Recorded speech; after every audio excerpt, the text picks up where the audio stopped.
Yes. That was music from Third Root Winter in America. It is 8:05 right here at the One Radio. You tuned into the Urban Suite with your host D Major, here to bring you the best of underground hip hop, R&B, and surprises galore. And joined as always by my partner in crime, Cheryl Metal of Going South Magazine. Yeah. I did it this time. And it is another Open Mic Monday here at the Urban Suite, and special guests in the building today. We have Karim Zomar, VOCAB, and Bryan Hamilton. Thank you all three of you coming through. This is Thank you for having us. gonna be such an awesome hour. Yes, and look, we got a beautiful basket from Mr. Hamilton over here with some homemade cookies. They're Krishna cookies. Oh, they're Krishna cookies, which means they're going to be the best. Love and positivity. Yes.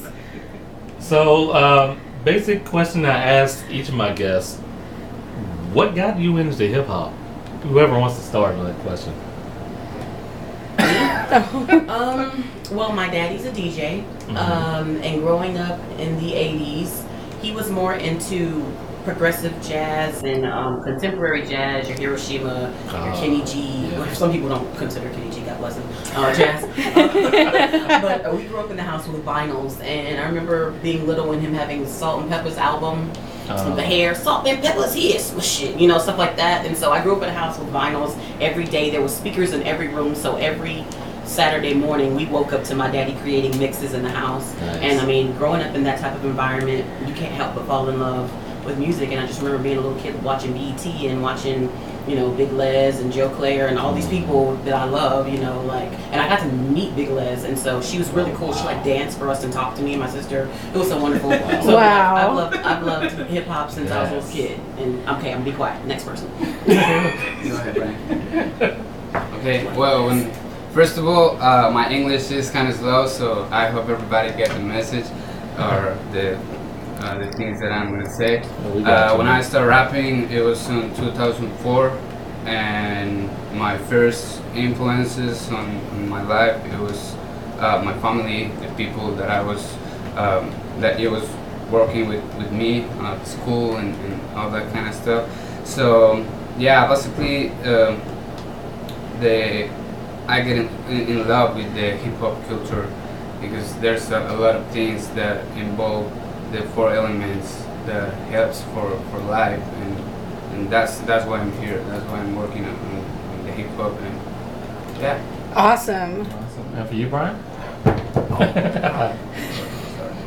I bought a Kid and Play cassette tape in 1991. Oh, It was wow. called Soul Man. I got it for $1. It was horrible. It was really horrible, but it attracted me some reason. Then I started getting really into like gangster rap, like at age 7. Uh-oh. I think, and then, or about 8. One record that really stands out to me was Murder Was the Case. It's really, really violent stuff, you know. Ultimately, I mean, that's one way to look at it, but I also see that God now, up until this point, put me in that sort of environment to learn from it. Right. So it's like now I feel that I can create somewhat of a relevance, because naturally, I mean, this is what's been given to the youth. You know, we're sort of used to this grimy, raw, like dirty style of hip hop. To me, that's like the golden era for me. It was like maybe the mid '90s, you know, for my generation. So me taking that as the foundation of my like musical endeavor or creativity invokes some sort of relevance within people. I'm not too fond of that particular like style or influence now, but I do see like God's hand giving me that knowledge or endeavor to be attracted to that at an early age. But yeah, I grew up, it was based upon the community. I grew up in the inner city of Houston for a while, and that was just the thing to listen to, Doggy Style, Chronic, you know, NWA, all these things at a young age, at a very young age, and it had such a huge impact on my consciousness. And so part of me is grateful for that, because I have been able to keep that as my foundation, that grit and that grind, but also be able to expand and endeavor more musically into now where it's like you can keep that aspect but deliver a positive message on top of it. So you don't have to do it in a cheesy way. You can have that grimy foundation with that beautiful, essential, positive message, and that's where bringing vocab from. Let's get into an absolute path from Blend Phonetics right here on the one. I don't know if that was. Rolling. All right, music from Eatsley and Chamillo. That was Archaeologist Decipher.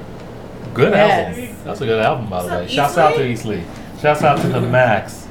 The Yes, Mid-Ax. the Mid-Ax. He's a Yes. local legend. Yes, indeed. Man, that dude, okay, this has nothing to do with anything we're talking about, but there was this That's competition okay. called La Voz during National Poetry Month in April. Uh-huh. This dude came to the finals, and he had this poem where he had this long scroll, and he let it drop to the ground, and he read the poem off of the scroll. This dude won in his category, and his category was huge. It was like 30 to 69 was the age group category. That Wow. brother came in there, and he was going against Glow, which is a heavy hitter. Shout out to Glow. yeah. That's Mi Familia right there. Shouts out to Glow. Yep. But that boy came in and he just read that poem off that scroll. It was so dope. The Mid-Ax? Yeah, the Mid-Ax. Max is the man, man. He didn't think he was Wow. going to come in there and wreck shop like that, but everybody loved him. He got a standing ovation. Okay. Wow. Side note. I'm done. Man, we're gonna have to ask him about that.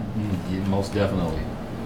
All right, so back to the interview with our guest here for our Open Mic Monday. Blend Phonetics. Kareem, so as I was asking you before, Yeah. your connection between San Antonio, Mexico City, and how the blend of hip hop or the influence of hip hop in each city, how does that affect you and what you write and present to your audience? Well,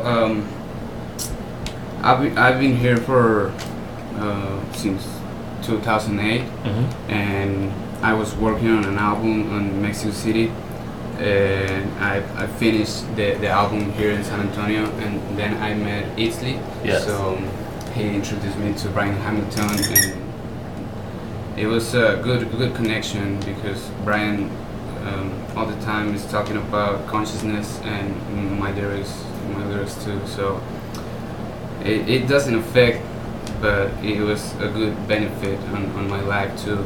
And then when I met VOCAB, we did a collaboration on Chronica's album in 2011, and that was the way that we were thinking to work with VOCAB and start like an album, and we create Blend Phonetics, and I'm very grateful with the people from San Antonio, especially with Marwan, Kaiser, Maya Girao, Mr. Webb, Alien with Halos, and yeah, we're working on it, and what can I say?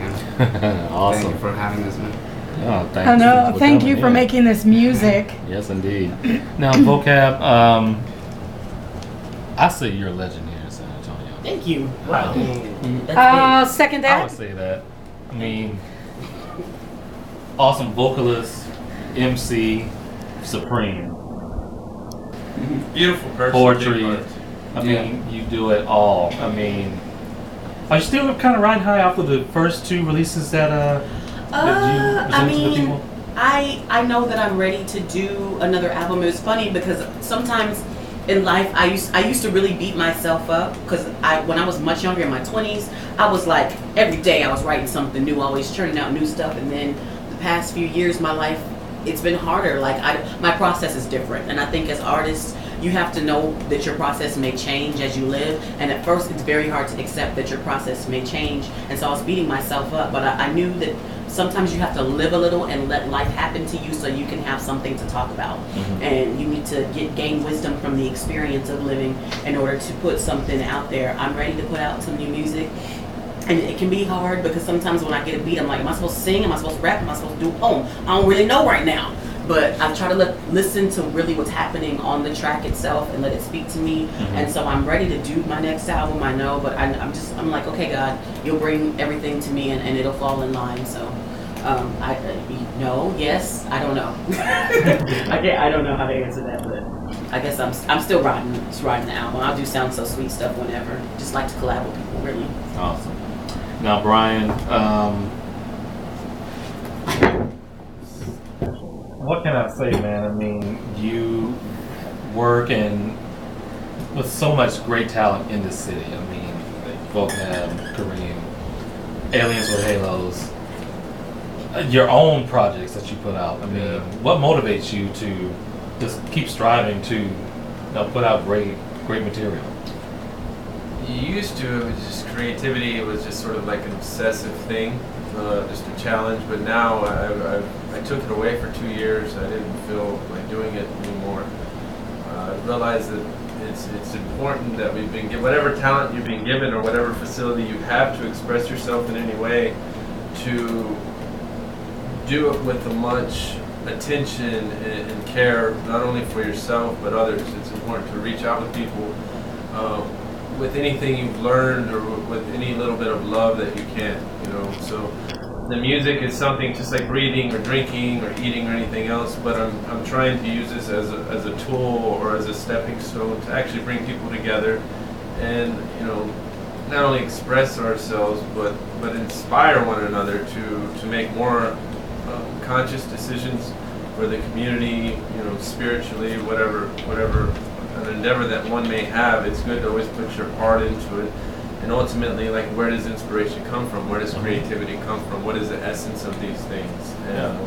Because if it was up to me, I would sit down and just write 1,000 great songs every day. But why am I only limited to just a few out of a dozen that I make? So that lets me know that it comes from a greater source than I can even begin to fathom or understand. So I try to, just pray and be grateful for whatever I have and whatever may come my way, fail or succeed. It's all part of a bigger plan. So ultimately, it's my spiritual foundation, and just trying to become a better person every day. And I said, okay, here, I'll do music, and I just sit down and do it. And I love, it's just such a diverse collective. I love, just meeting different people, and I'm open to it. So that's awesome. Well, next break we're going to get into the making of the album entitled Transitions. We're going to speak about that, but right now let's get into a track from the album. This is Hypnosis featuring Karim. Am I pronouncing it right? Yes, Aliens with Halos. She's a tooth fairy. Let's get into the track right here on the One Radio. She really does look like she could be a fairy. Let's keep it locked,